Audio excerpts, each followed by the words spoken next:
Good morning, good afternoon, good evening India. कैसे हैं आप लोग? मैं अच्छा हूं, उम्मीद है कि आप लोग भी अच्छे होंगे।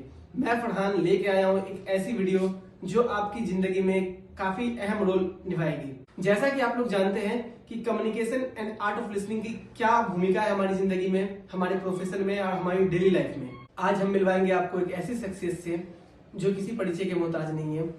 X SPG present CEO Vindicate security solutions mister Pramod Bharti ji से, जो आपको बताएंगे art of listening and communication की क्या भूमिका हमारी डेली लाइफ में और हमारे प्रोफेशन में।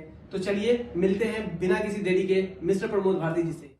हेलो फ्रेंड्स, मैं आपका दोस्त प्रमोद और आज हम बात करेंगे एक ऐसे टॉपिक पर जो एक अहम रोल अदा करता है आपके प्रोफेशनल में, आपके पर्सनल रिलेशन में और आपकी दैनिक दिनचर्या में।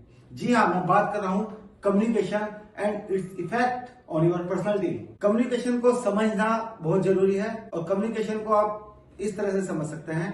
कम्युनिकेशन में एक सेंडर होता है और एक रिसीवर होता है। सेंडर वो पर्सन जो अपनी बात को कम्युनिकेट करके रिसीवर तक पहुंचाना चाहता है और रिसीवर उसकी बात को सुनने के बाद उस पर रिस्पॉन्ड करता है या अपना ओपिनियन देता है या उसकी बात से सहमत होता है। कम्युनिकेशन बचपन से लेके या ये कहिए कि जिस दिन आपका अस्तित्व इस दुनिया में स्टार्ट हुआ उस दिन से लेके आपकी मृत्यु तक चलता है। किसी न किसी रूप में हम कम्युनिकेट करते हैं। कम्युनिकेशन जनरली देखें तो 3 प्रकार का होता है, वर्बल, नॉन वर्बल और रिटर्न। इसके बारे में हम आगे बात करेंगे।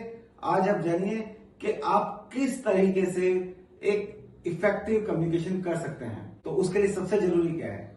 सबसे जरूरी है आर्ट ऑफ लिसनिंग। जब एक व्यक्ति आपसे अपनी कोई बात कहता है तो जनरली क्या होता है कि हम उसकी बात को सुनने से पहले ही अपने अंदर उसका जवाब ढूंढने लगते हैं या उसकी बात खत्म भी नहीं होती है और हम अपने जवाब के साथ हाजिर हो जाते हैं। ऐसा करके हम बहुत बड़ी गलती करते हैं और यही गलती हमारी इमेज को प्रभावित करती है। तो करना क्या है? करना है आपको आर्ट ऑफ लिसनिंग को डेवलप करना है। आर्ट ऑफ लिसनिंग डेवलप करने से क्या होगा कि जब भी आपसे कोई व्यक्ति कोई बात करता है तो पहले आप उसकी बात को ध्यान पूर्वक पूरी तरह से सुने। सुनने के बाद उसको रिएक्शन दें। इससे 2 काम होंगे। एक, जो व्यक्ति आपके पास अपनी बात पहुंचाना चाह रहा है उसको लगेगा कि आप उसको इंपॉर्टेंस दे रहे हैं, उसको समझने की कोशिश कर रहे हैं, आप उसकी बातों को लेकर सीरियस हैं। और जब इस तरह का इंपैक्ट आप उस पर क्रिएट करेंगे तो जाहिर है कि आपकी एक अच्छी छवि बनेगी। इसको दूसरे एग्जाम्पल से समझते हैं। जनरली क्या होता है, घर पे बच्चा आपसे कुछ कहता है और आप अपने मोबाइल में लगे हुए हैं और बच्चा अपनी बात कहे जा रहा है। आप सोचते कि आपने उसकी बात सुनी, उसको जवाब भी दिया, लेकिन आप गलती कर बैठे। क्यों? क्योंकि बच्चे पर कहीं ना कहीं आपने ये फैक्ट डाल दिया है कि मेरी बात लेस प्रियोरिटी रखती है डैड के जीवन में बजाय उनके फोन के या दूसरे कामों के। और जब ये चीज डेवलप होती जाती है तो कहीं ना कहीं एक कटुता उसके मन में बढ़ती चली जाएगी।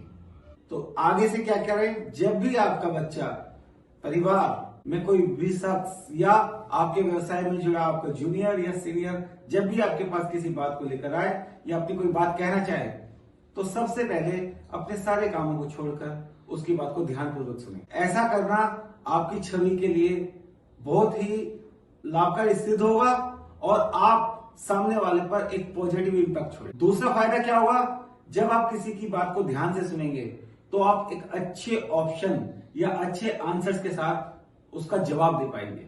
आधी अधूरी बात या आधा अधूरा ज्ञान हमेशा खतरनाक होता है, इसलिए कभी भी किसी की बात को बीच में काटकर अपने जवाब उसके सामने प्रस्तुत मत कीजिए। और जितनी देर आप उसकी बातों को सुनते वक्त साइलेंस रहते हैं, ये आपकी पर्सनैलिटी को और ज्यादा दिखाता है। तो start today developing art of listening in your personality, in your nature. Thank you.